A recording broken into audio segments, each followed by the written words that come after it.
একটু অন্যরকম পনির আলু পোস্ত রান্না, খেতে লাগে খুব ভালো, নিরামিষ এই খানা। উপকরণ: পনির, ধনেপাতা কুচি, শুকনো লঙ্কা, আলু সেদ্ধ, পোস্ত বাটা, নুন, গোটা জিরে, সর্ষের তেল। গ্যাস ধরিয়ে প্যান চাপিয়ে সর্ষের তেল দিলাম।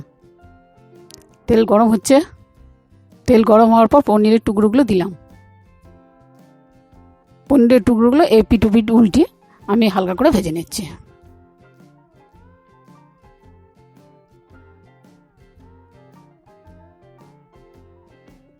পনিরের টুকরো হালকা করে ভাজা হয়ে গেছে, এবার সব তুলে নিচ্ছি। এবার গোটা জিরে, শুকনো লঙ্কা ফোড়ন দিলাম।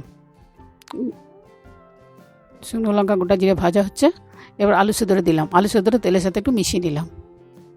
পোস্ত বাটা দিলাম, বাটিটা ধুয়ে জলটাও দিয়ে দিলাম। ভালো করে মিশিয়ে নিচ্ছি খুন্তি করে। প্রয়োজন মতো আরেকটু জল দিলাম। ফুটছে, নুন দিলাম, নুন স্বাদ মতো নুন দিতে হবে, নুন দিলাম। এবার পনিরের টুকরোগুলো দিলাম, ভালো করে ডুবিয়ে নিচ্ছি রান্নাটার মধ্যে পনিরের টুকরোগুলো। ফুটছে, উপর থেকে ধনেপাতা কুচি দিয়ে দিলাম, একটু নেড়ে নিলাম। রান্নাটা হয়ে গেছে, গ্যাসটা বন্ধ করে দিলাম। এবার সার্ভিং বলে তুলে নিচ্ছি।